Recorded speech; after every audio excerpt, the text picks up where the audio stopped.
مفتی طارق مسعود کے بیانات کے لیے طارق مسعود آفیشیل کو سبسکرائب کریں۔ طارق مسعود آفیشیل۔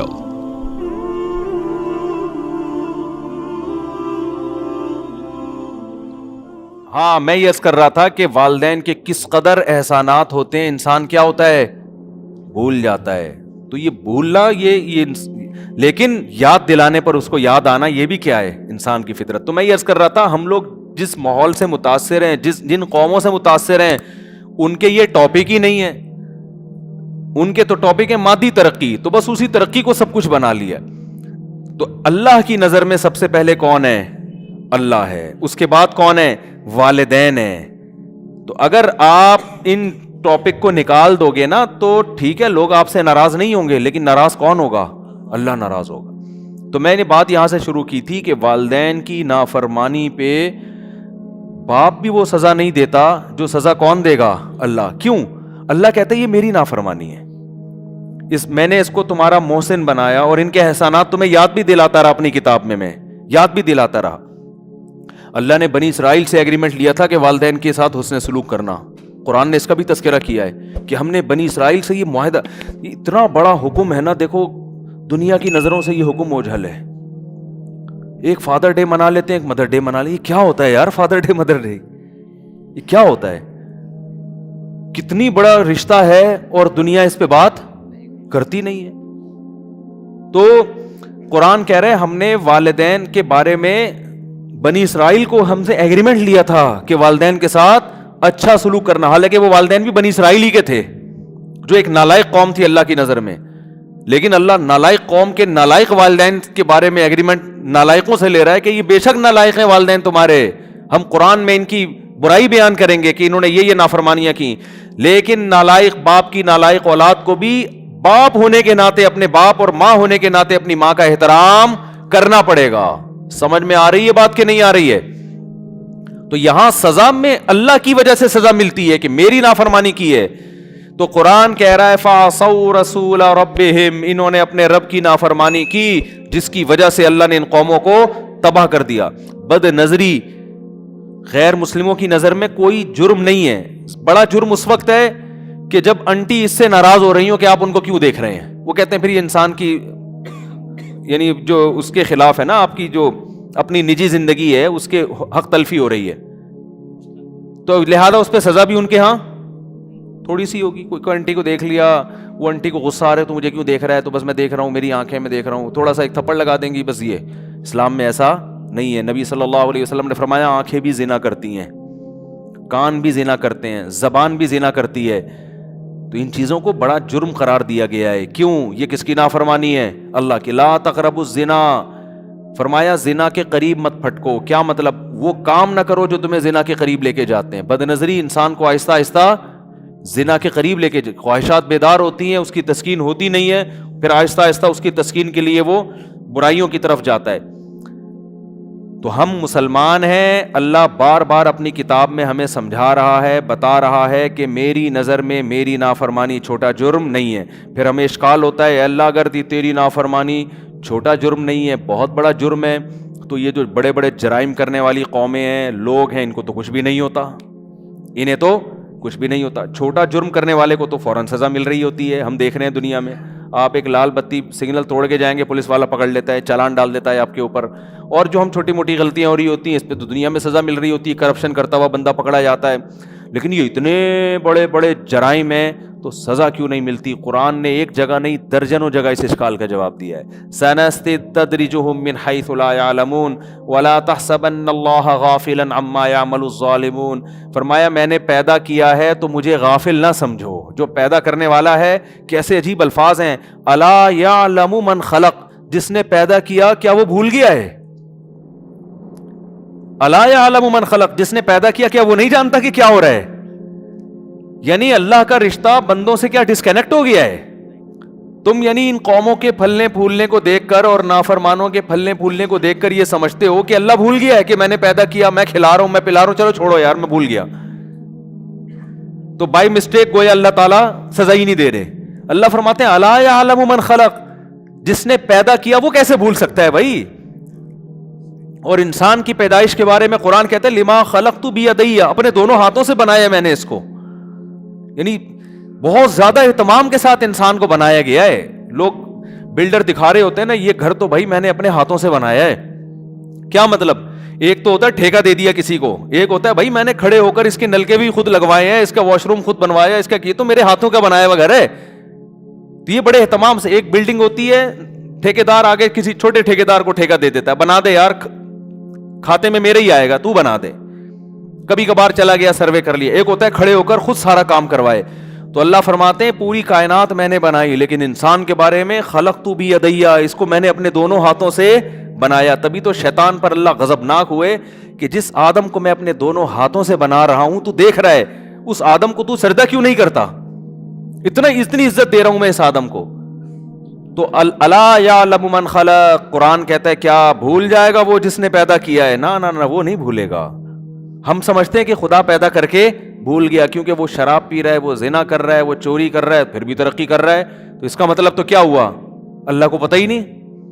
اللہ کو پتہ ہی نہیں میں نے پیغمبروں کو کیا پیغام دے کے بھیجا تھا، میں نے قرآن میں کیا لکھا تھا. قرآن میں لکھا تھا شراب نہ پینا، قرآن میں لکھا تھا نماز قضا نہ کرنا.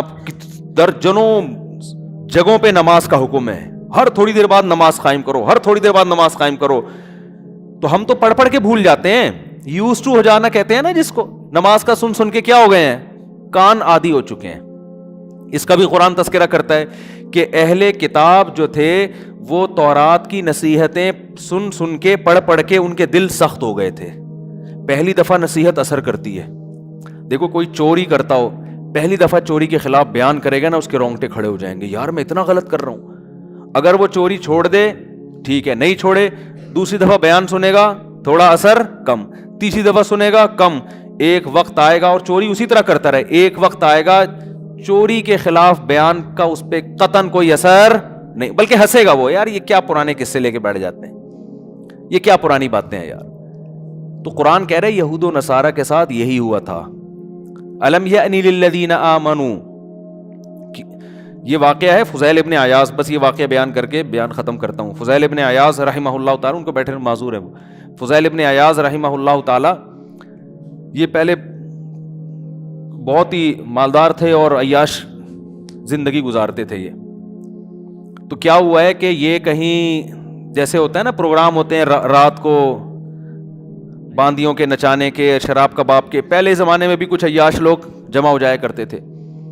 تو مختلف واقعات ان کے حوالے سے سیرت کی کتابوں میں لکھے ہوئے ہیں. تو ہو سکتا ہے واقعہ سنانے میں مجھ سے غلطی، کیونکہ مجھے بھی یہ پڑھے ہوئے 25-30 سال ہو چکے ہیں. تو کسی عالم کو اعتراض ہو سکتا ہے نہیں یہ واقعہ یوں نہیں، یہ واقعہ یوں ہے، تو ہو سکتا ہے، لیکن اصل جو بات ہے وہ اس کو فوکس کریں.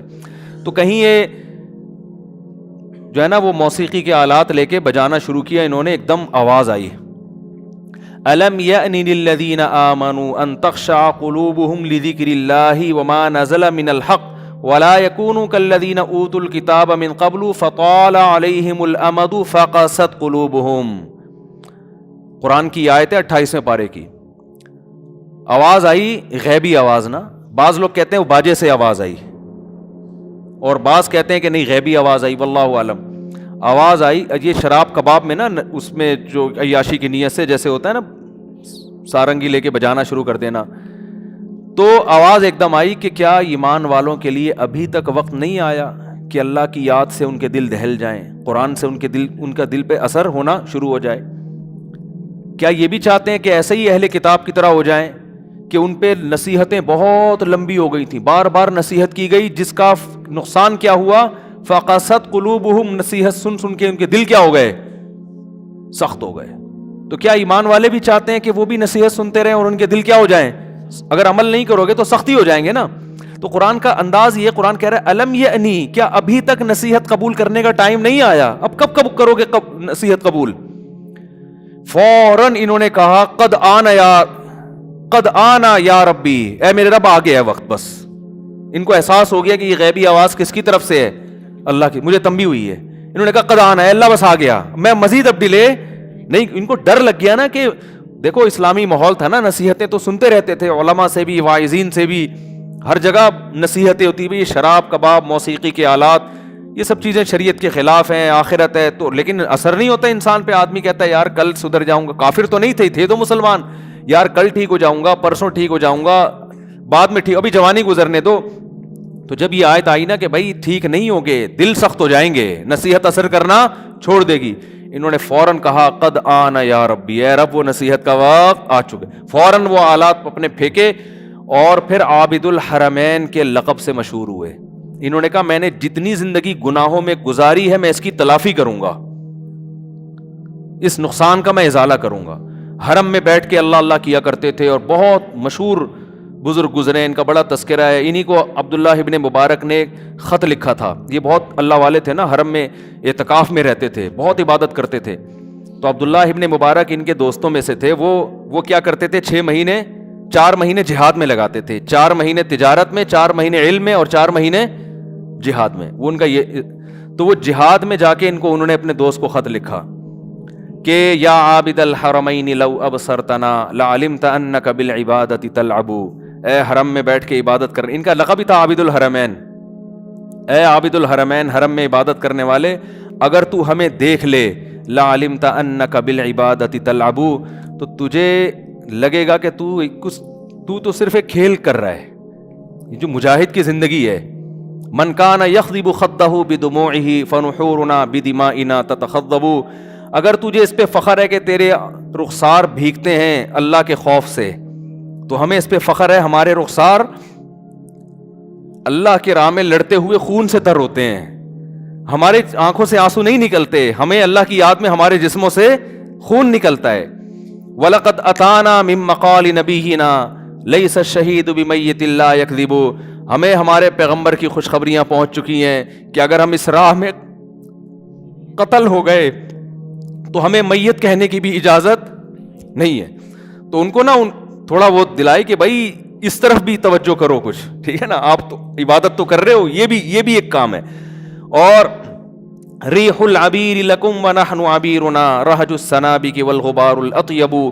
اگر آپ کو اس پہ فخر ہے کہ آپ خوشبوئیں لگا کے اللہ کی عبادت کرتے ہو، ریح العبیر، عبیر کی خوشبو آپ استعمال کرتے ہو، تو ہماری خوشبو وہ میدانوں کا گرد و غبار ہے. جو مجاہدین میدانوں میں پڑے ہوتے ہیں وہ کیا گرد و غبار والی زندگی ہوتی ہے نا ان کی. تو ہماری خوشبو یہ ہے، یہ اللہ کی راہ میں ہماری خوشبو ہے. تو فضیل ابن عیاض کے پاس جب یہ خط گیا ہے نا، ہمارے فرمایا کرتے تھے آج کسی صوفی کے پاس ایسا خط جائے وہ پھاڑ کے پھینک دے گا، بولے گا چلو وہ ہمیں نصیحت کر رہا ہے، بڑا آیا. تو وہ اپنے آنکھوں سے لگا کے رونے لگے اور کہا کہ انہوں نے بالکل سچ کہا ہے، یعنی ہم حرم میں بیٹھ کر اللہ اللہ کر رہے ہیں لیکن ہم اپنے آپ کو تم سے افضل نہیں سمجھتے، کیونکہ تم اللہ کی راہ میں اپنا خون بہا رہے ہو. تو کتنے بڑے بزرگ، ان کا نام بڑے احترام سے لیا جاتا، بھارت بڑے اللہ والے بزرگ تھے.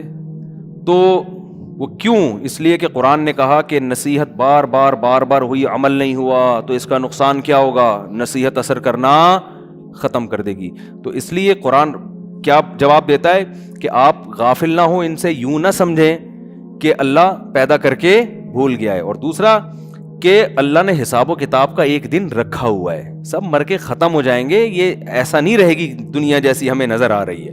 اللہ تعالی ہمیں موت سے پہلے اس حقیقت کو سمجھنے کی توفیق عطا فرما دے کہ سب سے بڑا جرم کس کی نافرمانی ہے، خدا کی نافرمانی. اور اگر کسی سے ہو جائے تو فوراً توبہ کرے، پھر ہو جائے پھر توبہ کرے، پھر ہو جائے. یہ آپشن اللہ نے بڑا اچھا رکھا ہوا ہے کہ بار بار ٹوٹ جائے تو بار بار توبہ کرو. مایوسی کا حکم نہیں ہے کہ اب ہو گیا تو اب بھول جائے، نہ.